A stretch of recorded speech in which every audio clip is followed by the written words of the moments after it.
छत्तीसगढ़ सरकार स्थानीय तीज त्योहार और लोक संस्कृति लोक कला को बढ़ावा देने के बाद अब छत्तीसगढ़ के पारंपरिक खेलों को भी वैश्विक पहचान दिलाने के लिए छत्तीसगढ़िया ओलंपिक की शुरुआत की है।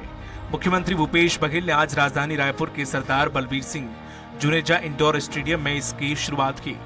दरअसल छत्तीसगढ़ की संस्कृति से लोगों को जोड़कर रखने के लिए स्थानीय खेलकूद को बढ़ावा देने के लिए मुख्यमंत्री की पहल पर छत्तीसगढ़िया ओलंपिक की शुरुआत की गई है। 6 जनवरी 2023 तक चलने वाले इस ओलंपिक में दलीय एवं एकल श्रेणी में 14 प्रकार के पारंपरिक खेल कूदों को शामिल किया गया है। 18 वर्ष से कम, 18 से 40 वर्ष और 40 वर्ष से अधिक आयु वर्ग के लोग भी शामिल हो रहे हैं। दलीय श्रेणी गिल्ली डंडा, पिट्ठुल, संखली, लंगड़ी दौड़ और कबड्डी, खो खो, रस्साकसी और बाटी खांचा जैसे खेल विधाएं भी शामिल की गई हैं। एकल श्रेणी की खेल विधा में बिल्लस, फुगड़ी, गेड़ी दौड़, भवरा और 100 मीटर दौड़ एवं लंबी कूद शामिल है।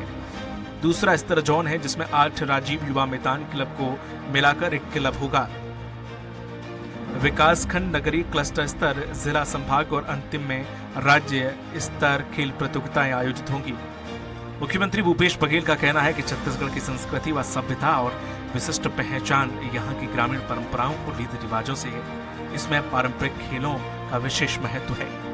किया जा रहा है जो गांव में खेलते हैं, चाहे कबड्डी हो, खो खो हो, रस्सी खींच हो, चाहे पिट्टुल हो, कंचा हो, चाहे सांखली हो, बहुत प्रकार के खेल हम लोग सब खेलते रहते हैं। उसके नियम बने हुए हैं और उसमें एकल और समूह दोनों प्रकार के मैच होंगे और वो राजीव मैदान क्लब स्तर का होगा, फिर उसके बाद क्लस्टर में होगा, फिर ब्लॉक स्तरीय, जिला स्तरीय, संभाग। वहीं भाजपा के वरिष्ठ नेता व पूर्व मंत्री चंद्रशेखर साहू का कहना है कि छत्तीसगढ़ में खेल नीति नहीं है, न ही खेल के स्तर में सुधार हो पा रहा है। केवल एक पोस्टर प्रोग्राम चलाने से खेलों का विकास नहीं होगा।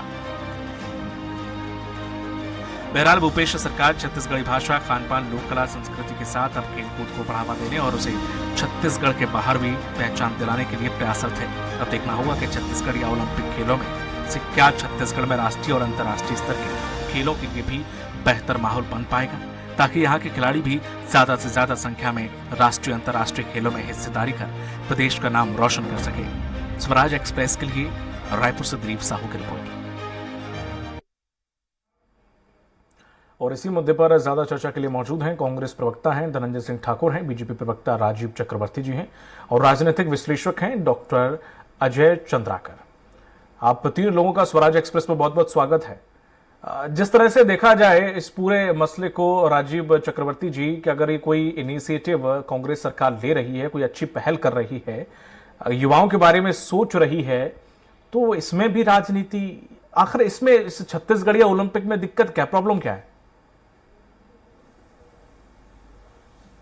नहीं, कोई प्रॉब्लम नहीं है। अच्छी पहल है, लेकिन पहल तो ये होना चाहिए था कि अगर गिल्ली डंडा बाटी खेलते हैं तो देखिए ये पर्सनलाइज गेम है, लेकिन अगर हमें विश्व स्तर पर ख्याति मिलती है, जैसे सबा अंजुम को अभी ख्याति मिली है ना, तो मिली है हॉकी से। तो अगर ये ओलंपिक को ओलंपिक खेल में ही लिया जाता, देखिए मैं खुद 2-3 खेल संघों से जुड़ा हुआ हूं, मैं आर्म रेसलिंग संगठन से भी जुड़ा हुआ हूं, मैं रोमन ग्रीको आर्म रेसलिंग से भी जुड़ा हुआ हूं। तो मुझे वो व्यथा मालूम है, खिलाड़ी की व्यथा मालूम है कि खिलाड़ी को रिकॉग्निशन तब मिलता है, उसे 5%, मेरे साथ प्रोफेसर साहब भी बैठे हैं, कि उसका नंबर जब वो खेल में, पारंपरिक खेल से इतर जो विश्व में खेले जाने वाला खेल है, तो उसे 5% उसे एडमिशन में मिलता है। जब वो पुलिस या किसी अर्धसैनिक बल में जाता है तो उसे 5% मिलता है। तो और अगर वो किसी सेना में नहीं जाता, वो अगर प्रशिक्षक के तौर पर अगर वो ओलंपिक में भाग लेता है केवल, तो उसके ऊपर बहुत रिकॉग्निशन मिलता है, इनाम और इकराम मिलते हैं। ठीक है। और उसे एक पहचान मिलती है। अगर आज हम बत्रा जी को जानते हैं, यदि हम भिलाई के एयरमैन बैरिस्टियन को जानते थे, तो वो रायपुर, ये छत्तीसगढ़ की शान हुआ करते थे। देखिए दिक्कत कोई नहीं है, दिक्कत ये जो पारंपरिक जो शरदकालीन सोपान हुआ करते थे, जिसमें हॉकी, कबड्डी और क्रिकेट और लंबी दौड़, जो विश्व स्तरीय खेल है, और वो विश्व स्तरीय खेल मतलब हम उसे अछूता नहीं मान सकते, वो भी 600 साल पुराने खेल है। तो वो खेलों का एक संयुक्त मध्य प्रदेश जब हुआ करता था तो संभाग स्तरीय खेल होता था, फिर प्रदेश स्तरीय खेल होता था, फिर उसके उपरांत में नेशनल जो स्पोर्ट्स होते थे, नेशनल मीट होते थे, स्पोर्ट्स मीट होते थे, उसमें से खिलाड़ियों का जन्म होता था और एक नया विधा तैयार होता था, खिलाड़ियों की एक पौध तैयार होती थी। लेकिन राजनीति, ये जो छत्तीसगढ़ी शब्द डाला गया है, अरे भाई हम सब कोई छत्तीसगढ़ी है, छत्तीसगढ़ की शान है। और ओलंपिक ने कितने ओलंपिक हैं, राजनांदगांव नर्सरी थी, रायपुर का जो बैजनाथ पारा था वो नर्सरी हुआ करती थी हॉकी की, और वैसे कुश्ती की नर्सरियां हुआ करती थी। तो अगर पारंपरिक खेल तो अच्छी बात है, वो तो गांव में खेले जा रहे हैं, उसे मंच से ज्यादा मंच की जरूरत थी जो विश्व स्तरीय खेल है उस पे। अगर जो हमारी खेल नीति थी भारतीय जनता पार्टी की, छत्तीसगढ़ खेलगढ़, और हमने खेलगढ़ के थ्रू आपको बता दूं 15 उदयमान खिलाड़ी दिए थे। ठीक है। अभी पिछले 4 साल में एक खिलाड़ी को भी अंतर्राष्ट्रीय स्पर्धा में भाग लेने के लिए मंत्रियों के दफ्तर के चक्कर काटने पड़ते, कोई मंत्री अपॉइंटमेंट नहीं देता। तो ये कौन सा आप ओलंपिक खेल, छत्तीसगढ़ या ओलंपिक खेल, राजीव जी, लेकिन जिस खेल में विश्व का नाम स्थापित होता उसके लिए ठीक है, मैं बिल्कुल सहमत हो गया हूं आपकी बात से। अच्छा मुझे एक बात बताइए, हमें झुंझुने की जरूरत नहीं है। ठीक है, बहुत हमें बढ़िया, शक्ति की जरूरत है खिलाड़ियों को देने के लिए। ठीक है। सबसे पहले जब आपने खेलना शुरू किया था या खेल के लिए बैट उठाया था, तो सीधा बैट उठा के पिच पे गए थे क्या आप? नहीं ना, सबसे पहले डंडा से खेलना शुरू किया होगा आपने, उसके बाद बैट पकड़ना सीखा होगा। खिलाड़ी सूरमा मूवी देखी, सूरमा मूवी आपने देखी थी? मैं बता रहा हूँ, शालेय, उसमें वो पहले गिल्ली डंडा खेलता था, तब उसकी एक बंदे ने, उसके भाई ने काबिलियत देखी थी। होता था ऐसे ही सबसे पहले आदमी अपने पारंपरिक खेलों से ही सीखता है सर, आप उन्हें दरकिनार नहीं कर सकते। हाँ, पारंपरिक खेल से भी सीखता है, फिर नहीं कि डायरेक्ट जाके बैट पकड़ के और पिच पे पहुंचता है। अच्छी शुरुआत है, लेकिन बेसिक खेल को छोड़ दिया सरकार ने। नहीं, देखिए आज ओलंपिक संघ की जो, अच्छा इसमें कौन सा बेसिक खेल है छत्तीसगढ़ में? ठीक है, मैं आपकी बात यही आप रुकिएगा, इसमें और खेल भी शामिल हैं सारे। खेल केवल कबड्डी है। ठीक, मैं पूछ लेता हूं धनंजय ठाकुर जी, क्या इसमें सिर्फ जो स्थानीय, ठीक है, कंचा है, मैंने भी पढ़ा हुआ है, अब मैं खुद जो प्रवक्ता उनसे मैं अपने मुंह से क्या बोलूं। धनंजय जी, क्या इसमें सिर्फ गिल्ली डंडा, गेड़ी चढ़ना और वो लट्टू घुमाना कुछ ऐसे ही खेल हैं कि बाकी और भी खेल हैं? देखिए, इसमें खो खो भी है, कबड्डी भी है, इसमें रस्सी खींच भी है, 100 मीटर का दौड़ भी है। सवाल ये उठता है ना कि भारतीय जनता पार्टी को कि छत्तीसगढ़ के खेल, संस्कृति, परंपरा, तीज त्योहार, रहन सहन, खान पान से इतनी नफरत क्यों है? इतनी नफरत क्यों पाल के रखे हुए लोग कि छत्तीसगढ़ के किसी भी आयोजन सरकार का विरोध करना है? क्यों पाल के रखे हुए भाई? अगर गुल्ली डंडा, जैसे आपने बेसिक की बात कही है कि कोई भी व्यक्ति सीधा बैट पकड़ के क्रिकेटर नहीं बन जाता, शुरुआत गिल्ली डंडा से होता है। दूसरी बात यह है कि अगर छत्तीसगढ़ के खेल में गुल्ली डंडा शामिल है, जिसे बहुतायत लोग खेलते हैं, हर कोई चैंपियन तो नहीं बनता ना, चैंपियन एक ही बनता है। तो इसके मतलब यह है कि बाकी लोगों को खेल से महरूम कर दिया जाए, वंचित कर दिया जाए। जैसे 15 साल तक भारतीय जनता पार्टी ने करने का काम किया है। ये बात करते खेल के संदर्भ में, तो आपकी जानकारी बता देना चाहता हूँ, 15 साल के रमन भाजपा शासन काल के दौरान प्रदेश में जितने भी स्टेडियम है, चाहे क्रिकेट का स्टेडियम, हॉकी का स्टेडियम हो, कबड्डी का स्टेडियम हो, उसमें खिलाड़ियों से भी शुल्क लेने का प्रावधान कर दिया। स्थिति यह हुई कि जो रोज प्रैक्टिस करने वाले खिलाड़ी होते हैं, वहां जाने से कतराने लगे क्योंकि उनके पास व्यवहार बढ़ गया है। नहीं धनंजय जी, नहीं, उनका ये कहना है कि जितने भी खिलाड़ी लो आप सारे सीधे ओलंपिक में उतारो, चाहे वो बुजुर्ग हो चाहे वो युवा हो, बाकी खेल मत खिलाओ, सीधे ओलंपिक के खिलाड़ी बनाओ आप। मैंने ऐसा नहीं कहा, मैंने ऐसा नहीं कहा, आप मेरी बात को देखिए, गलत ढंग से पेश मत करिए। मैंने कहा जो पारंपरिक खेल से ज्यादा महत्वपूर्ण है ओलंपिक के जो खेल हैं, वही तो मतलब तो वही हुआ ना, मैंने कहा उसी की तैयारी करो, उसी के लिए दावक बनाओ, उसी के लिए सब ओलंपिक वाले प्लेयर्स बनाओ ना। एक बात बताइए सर, बड़ा अजीब बात करते हैं, घुमा के मत करिए। एक बात बताइए राजीव जी, किसी भी खेल के लिए सबसे ज्यादा जरूरी चीज क्या होती है? Basic schooling, college. मैं आपसे पूछ रहा हूँ, एक खेल के लिए सबसे बेसिक, एक प्लेयर के लिए बेसिक जरूरी क्या चीज है? एक प्लेयर के लिए बेसिक चीज बताइए। बेसिक जरूरत होती है उसको मैदान देना, उसके लिए मंच देना। खेल के मैदान में पहले, और जब खेल के मैदान में कोई प्लेयर बाद में उतरता है, सबसे पहले वो अपने दिमाग के मैदान में उतरता है सर, कर लेता है। उसके लिए राज्य शासन, खेल क्या होता है, खेल क्या होता है, आपसी समझ से क्या होता है? देखिए ये होता सबसे पहले दिमागी रूप से प्लेयर बनता है, तब जाके मैदान में उतरता है सर। डायरेक्ट कोई मैदान में नहीं उतरता है क्या? नहीं, बताइए आप। कोई नहीं कहता कि कोई डायरेक्ट मैदान में उतरता है। फिर अगर बच्चों को चाहिए था स्कूल में बच्चों की क्लासेस में खो खो खिलाई जाती है। अरे आप ये बताइए, अरे क्रीड़ा सामग्री नहीं दे रही है सरकार स्कूलों में। आप कहां पर बैठे साहब? जो स्कूलों में जो स्पोर्ट्स का बजट आवंटन होता है शिक्षा विभाग से, वो बजट एलोकेट नहीं किया। ये सरकार गिल्ली डंडा खिलवा रही है। ये झुंझुना है, मैं कह रहा हूं, झुंझुने की आवश्यकता नहीं है। आप प्रत्येक विद्यार्थियों के हाथों में बैट का बल्ला दीजिए, हॉकी दीजिए, वॉलीबॉल दीजिए, फुटबॉल दीजिए, ये सही बात है। उसके बाद गिल्ली डंडा तो अपने आप खेलते ही है वो मोहल्लों में। बिल्कुल तो बात यह है कि ये छल कर रही है सरकार, ये झुंझुना पकड़ा रही है। झुंझुना की आवश्यकता नहीं है, डंडे की आवश्यकता है, बैट की आवश्यकता है। ठीक है, ये झुंझुना देना बंद कर दीजिए खिलाड़ियों को। आज यहाँ पे स्पोर्ट्स टीचर की वैकेंट है, वो वैकेंसी फुलफिल कर लीजिए। ठीक है, और आप ओलंपिक करवा रहे गिल्ली और खुली डंडा का, अरे वो ठीक है, वो आवश्यक है, वो ठीक है। मैं वही सवाल पूछ ले रहा हूँ, आप ही का सवाल पूछ रहा हूँ सर। लेकिन ठाकुर जी मुझे ये बताइए, उन्होंने साफ कहा है कि आपके पास पहली बात खेल नीति नहीं है, दूसरी चीज जो भी बच्चे स्कूल में पढ़ रहे हैं उन्हें आप खेल के संसाधन उपलब्ध नहीं कराते हैं, कोच उपलब्ध नहीं कराते हैं, और फिर आप एक तरफ पूरे छत्तीसगढ़िया ओलंपिक आयोजन करते हैं। क्या ये सिर्फ एक राजनीतिक एजेंडा है? अगर ऐसा है आप बताइए कि आप खेल नीति क्या है, स्कूल में आप क्या बच्चों को प्रोवाइड कराते हैं? देखिए, भारतीय जनता पार्टी के प्रवक्ता ने कहा कि गुल्ली डंडा प्रतियोगिता कराना, गेड़ी प्रतियोगिता कराना, बिस्सल खिलाना, ये झुंझुना है। मतलब इसकी सोच समझ सकते हैं, छत्तीसगढ़ के पारंपरिक खेल है, उसको भारतीय जनता पार्टी झुंझुना मानती है।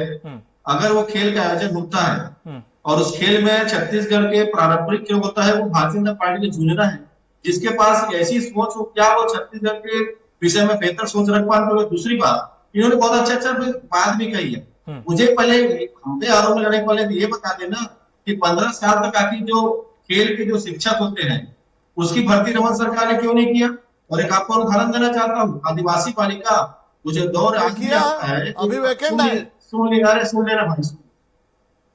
अंतरराष्ट्रीय चैंपियन, अंतरराष्ट्रीय खेल के लिए सिलेक्शन हुआ तो रमन सरकार उस बालिका के लिए अंतरराष्ट्रीय मैदान में खेलने की व्यवस्था नहीं कर पाई। ये इसके पास खेल की नीति थी। मैंने कहा ना, प्रदेश के जितने भी खेल के स्टेडियम है, जहाँ हॉकी के खिलाड़ी, बैडमिंटन के खिलाड़ी, फुटबॉल के खिलाड़ी, क्रिकेट के खिलाड़ी जाके निःशुल्क प्रैक्टिस करते थे, सारे जगह रमन सरकार ने शुल्क लगा दिया, जिसके चलते मैदान पर लोग जाते नहीं खेलने के लिए। और छत्तीसगढ़ी ओलंपिक जो है छत्तीसगढ़ में हो रहा है, छत्तीसगढ़ की संस्कृति खेल को बताया जा रहा है, इसमें भाजपा को तकलीफ क्या हो रहा है? क्योंकि ये छत्तीसगढ़ के विरोधी लोग हैं। आज तकलीफ हो रहा है इनको। ये तो स्वीकार कर लिया ना कि गुल्ली डंडा खेलना, गिल्लास खेलना, पिट्ठूल खेलना, ये झुंझुना है। भाजपा के प्रवक्ता टीम बैठ बोल रहा है। धनंजय जी, मैं आपके पास लौट रहा हूं। अजय चंद्राकर जी, जिस तरह से इस पूरे छत्तीसगढ़िया, हो सकता है कि बीजेपी भी अपनी जगह सही हो और विपक्ष के होते नाते अगर वो सवाल उठा रहे हैं तो ठीक भी है कि हाँ, अगर आप ये करा रहे हैं तो इसके साथ साथ ये भी कराइए तो ज्यादा बेहतर होगा। हालांकि इसमें कोई कमी नहीं है कि जिस तरह से अगर बच्चों को, बुजुर्गों को थोड़ा सा उनका मन अच्छा होगा, थोड़ा सा उन्हें समझ में आएगा खेल क्या होता है, 4 लोगों के सामने इनाम जीतना क्या होता है, उनका मनोबल बढ़ेगा। ठीक है, एक तरफ है। क्या इसमें और खेल भी शामिल किए जा सकते थे जिससे कि इसके साथ साथ हम जो और खिलाड़ी है, एथलीट हैं, उन्हें भी थोड़ा सा स्पेस देते?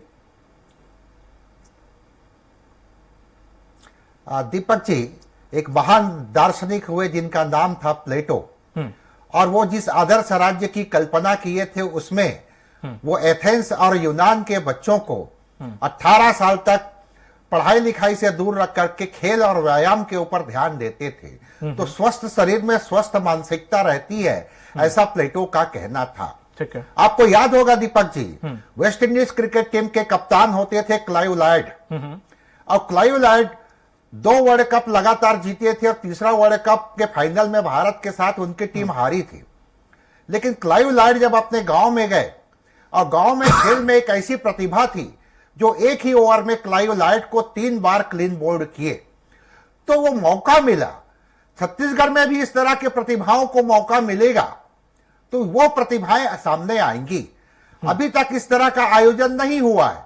अब इसमें चाहे जिंदगी की संध्या पर जीने वाले लोग, या 40 प्लस के लोग, या ये बच्चे, इनमें जो वाइब्रेशन पैदा होगा, तरंग, उमंग, और अलग अलग क्लब बना करके तैयारी करेंगे तो छत्तीसगढ़ के पारंपरिक खेलों का तो इसमें बढ़ावा होगा ही, लेकिन एक ऐसा मानसिक और साथ ही साथ स्पिरिचुअल और फिजिकल, ये जो कॉम्बिनेशन बनेगा ये इस प्रदेश के दृष्टिकोण से सकारात्मक साबित होगा। अब रही बात राजीव जी जो कह रहे थे, तो गुंजाइश तो सदैव रहेगी, क्योंकि ये पहला आयोजन है, अन्य खेलों को भी इसमें सम्मिलित भविष्य में किया जाएगा, ऐसा हम मान करके चलते हैं। दूसरी बात है बजट में या फिर इंफ्रास्ट्रक्चर के ऊपर, यहां पर अब गांव-गांव से डिमांड आएगी कि हमको ये बेसिक इंफ्रास्ट्रक्चर चाहिए, और सरकार निश्चित रूप से इसको कंप्लीट करने का, क्रियान्वित करने का प्रयास करेगी। तो इसे मैं सकारात्मक और फ्रूटफुल डिसीजन के रूप में देखता हूं दीपक जी। ठीक है चंद्राकर जी, एक सवाल और कम शब्दों में दीजिएगा कि आंसर इसका, जिस तरह से खेल नीति का जिक्र किया गया या बच्चों को जो संसाधन है खेल से जुड़े हुए, चाहे वो मैदान हो, चाहे वो इक्विपमेंट हो, चाहे वो कोच हो, क्या इस प्रकार की अभी व्यवस्थाएं हो रही हैं? क्योंकि अब तक ज्यादा इस पर अमल नहीं किया गया था। हाल ही में जब ओलंपिक में कुछ हमारे भारतीय खिलाड़ियों ने अच्छा प्रदर्शन किया, तब एक हर एक के अंदर, चाहे वो सरकार हो चाहे वो बच्चा हो, उसके प्रति, खेल के प्रति एक अलग नजरिया बना है। तो क्या अब ये छत्तीसगढ़ में सरकार ऐसा कुछ कदम उठा रही है? मुझे लगता है सरकार विवश रहेगी, क्योंकि ये डिमांड आएगी, और अच्छा कोच, इसी तरह से अच्छा पौष्टिक भोजन, या फिर कह सकते हैं कि जो खेल मैदानों में जो अवैध कब्जा भी है, वो इसी बहाने क्या होगा कि वो अवैध कब्जा से छुटकारा मिलेगा, और पर्याप्त जमीन, चाहे वो ग्राम सभा लेवल पर, ये लोग निश्चित रूप से ग्राम पंचायतों में जिस तरह से बात हो रही है कि गांव से लेकर के ब्लॉक लेवल तक, तो ग्राम पंचायत में ये विषय आएगा और वो अपने लिए स्पोर्ट्स के लिए जगह बनाएंगे। और बढ़िया बात ये है कि अलग अलग क्लब है स्पोर्ट्स में, चाहे वो महिलाओं का हो, चाहे वो बच्चों का है या पुरुषों का हो, या फिर वो सीनियर सिटीजन का हो, अगर एक मंच मिलता है, और खेल को तो खेल भावना से ही देखना है, इसमें तो ना कोई हारता है ना कोई जीतता है, खेल ही जीतता है दीपक जी। बिल्कुल। राजीव जी, आपने चंद्राकर साहब की भी सुनी होगी, जिस तरह से उन्होंने चीजों को बड़ा स्पष्टली रखा। तो जिस तरह से अगर इस नजरिए को थोड़ा सा बदल के इसमें ये कहा जा सकता था कि हाँ ठीक है, ये अच्छा है, इसमें ये और शामिल किया जाए, एक दो खेल आप अपने जबरदस्ती या फिर अपना प्रदर्शन करके अपनी मांग रख के और शामिल करवा सकते थे, जो आप चाहते थे। लेकिन इस तरह से कि ये आयोजन सिर्फ एक दिखावा है, ये कहना कहां तक सही है? नहीं, बिल्कुल दीपक जी, मैं जैसे चंद्राकर साहब ने कहा, मैं उस बात से बिल्कुल इत्तेफाक रखता हूं कि एक खेल का छत्तीसगढ़ में इन्वायरमेंट, जैसे पहले कुश्ती, हॉकी और क्रिकेट का था, अन्य खेल का भी आवश्यक है। मैंने कहा ना कि सरकार जो कर रही है अच्छी बात है, लेकिन आपको, आपके पेट में भोजन नहीं है, आपकी तंदुरुस्ती नहीं है, खेल के मैदान नहीं है, खेल के मैदान पे सेपरेट शाला इतनी बड़ी, उसमें सरकार ने मिली भगत करके एक वर्ग को संतुष्ट कर उसमें कब्जा करवा दिया, उसमें प्लास्टिक का गार्डन बना दिया। तो देखिए, जो अगर पेट में भूख है और आप उसको बाराती का कपड़ा पहना दे रहे हैं तो कितना मुस्कुराएगा। तो मर्म को समझिए, हमको पारंपरिक खेलों से बहुत, हम तो कहते, हमने तो नारा दिया था छत्तीसगढ़ खेलगढ़, और हमने खेलों के अलग अलग संघों को बुनियादी रूप से मजबूत किया था, उनको फंडिंग करके, और ये मैंडेट किया था कि 80% खिलाड़ी होने चाहिए खेल संघों में। और हमने जो श्रृंखला बनाई स्टेडियमों की, मिनी स्टेडियम, लार्ज स्टेडियम, तो खेलों के प्रति हमारा जो आग्रह था बहुत अच्छा था। मेरा यह कहना है कि आप, अच्छी बात है आप गेड़ी खिलवा रहे, लेकिन जो स्कूल जो जीवन होता प्राथमिक स्तर पे, वहां पे खेल शिक्षकों की नियुक्ति की जाए।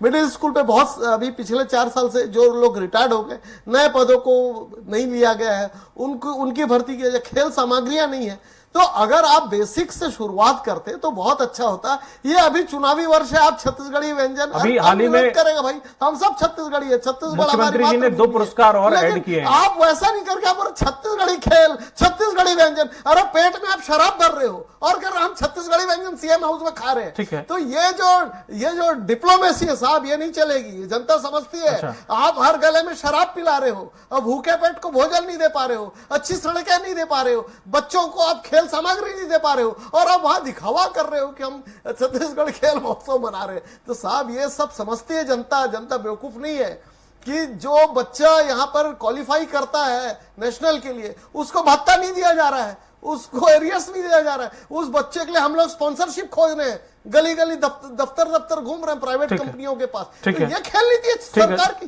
एक नेशनल प्लेयर उदयराम साहू जो एथलीट में 100 आया है, उसको सरकार स्पॉन्सरशिप नहीं दे पा रही है। हमारे पास कोई बंद नहीं है। धनंजय जी, ये कौन सी स्पोर्ट्स नीति है? ठीक है, ठीक कि है। जो नेशनल डे हुआ बच्चा है उसको चक्रवर्ती जी, समय निर्धारित है, माफी कीजिए। जो सवाल दागे हैं और जो समस्याएं बताई हैं मूलभूत जमीनी स्तर की कि खिलाड़ियों को खाना तक नसीब नहीं हो रहा है, कहां तक इसमें सच्चाई है और वाकई क्या ऐसे ही हालात हैं धनंजय जी? देखिए दीपक जी, सबसे पहली बात तो बता दूं आपको, जिस प्रकार से भाजपा के प्रवक्ता ने छत्तीसगढ़ी खेल को लेकर, छत्तीसगढ़ के व्यंजन को लेकर जो बातें कही है, बहुत दुर्भाग्यजनक है। छत्तीसगढ़ मतारी का अपमान है। भारतीय जनता पार्टी को माफी मांगना चाहिए। सुन लीजिए, सुन लीजिए, ये छत्तीसगढ़ विरोधी, सुन लीजिए, सुन लीजिए छत्तीसगढ़ विरोधी, सुन लीजिए ना। दूसरी बात, मैंने कहा ना, पूरे प्रदेश में 15 साल में हिमाचल की सरकार नहीं है। चक्रवर्ती जी, आपको समय दिया, वो चुपचाप बैठे थे, आपने जितना बोलना था बोला, वो नहीं बोले। अब आप भी थोड़ा संयम और अपनी वरिष्ठता का परिचय दें जी। कहां रख पाएंगे? ये तो छत्तीसगढ़ियों के विरोधी है ना, खेल का, यहाँ के तीज त्योहार का, यहाँ के खान पान का, यहाँ के बोली भाषा का, ये तो विरोधी पार्टी के लोग है ना छत्तीसगढ़ियों का। मैं कह रहा हूँ छत्तीसगढ़ में गुल्ली डंडा खेला जा रहा है, ये उसको झुंझुना बताते हैं। छत्तीसगढ़ में गेड़ी खेला जा रहा है, उसको झुंझुना बताते हैं। भाई छत्तीसगढ़ के पारंपरिक त्योहार गाँव गाँव में खेले जाते हैं और कुचले गए 15 साल तक। छत्तीसगढ़ में आज भी हॉकी के प्लेयर्स है, आज भी बैडमिंटन के प्लेयर्स हैं, आज भी क्रिकेट के प्लेयर्स हैं, आज भी फुटबॉल के मैच होते हैं। हमारी सरकार करा रही है, जिला स्तरीय पर टूर्नामेंट होता है, ब्लॉक स्तरीय टूर्नामेंट होता है, राज्य स्तरीय टूर्नामेंट होता है। भारतीय जनता पार्टी को किस नशे में रहते हैं और शराब से उसे तुलना कर रहे हैं छत्तीसगढ़ी कार्यक्रमों का। शराब पिछले काम तो रमन सिंह ने किया था, ये दीनदयाल उपाध्याय की योजना शुरू की रमन सिंह ने, और आज प्रदेश का अंतिम आदमी पे शराब पहुंचाने की सर्वव्यापी मांग करते हैं। छत्तीसगढ़ियों के इतना विरोध है, इतनी नफरत छत्तीसगढ़ के तीज त्योहार के भाजपा के लोगों को, आरएसएस के लोगों को। हम छत्तीसगढ़ियों को हम गुल्ली डंडा भी खेलेंगे, हम हॉकी भी खेलेंगे, गिल्ली डंडा के लिए डंडा दे दो हाथों में। ये छत्तीसगढ़ के विरोधी सुन लो, छत्तीसगढ़ के विरोध करने वाले सुन लो। आरएसएस और भाजपा की मानसिकता समझ गया पूरा छत्तीसगढ़। जिस प्रकार से समय का अभाव है, समय का अभाव है, मैं आगे नहीं ले जा पाऊंगा इस परिचर्चा को, इसलिए माफी चाहूंगा। लेकिन हमारे साथ जुड़ने के लिए धनंजय जी आपका, अजय चंद्राकर जी आपका, और साथ ही साथ बीजेपी प्रवक्ता जो राजीव चक्रवर्ती जी आपका भी, तीनों लोगों का बहुत बहुत शुक्रिया अपना समय देने के लिए, इस चर्चा में शामिल होने के लिए। तो जिस तरह से छत्तीसगढ़ में खेल कूद को लेकर राजनीति हो रही है, छत्तीसगढ़िया ओलंपिक को लेकर राजनीति हो रही है, इस राजनीति से इतर होकर उन खिलाड़ियों के बारे में सोचना चाहिए जिन्होंने पहली बार सब लोगों के बीच में कोई भी खेल हो वो पहली बार खेला हो, चाहे बुजुर्ग हो जिन्हें अब खेल की उम्मीद नहीं, उन्हें भी मैदान मिल रहा है और खेलने का एक मौका मिल रहा है, तो उनकी आकांक्षाएं भी जरूर अब खेल की तरफ बढ़ रही हैं। जाहिर है कि इसमें भी बीजेपी सरकार को कमियां नहीं ढूंढनी चाहिए। हमारी इस पर चर्चा में फिलहाल इतना ही, दीजिए इजाजत, नमस्कार।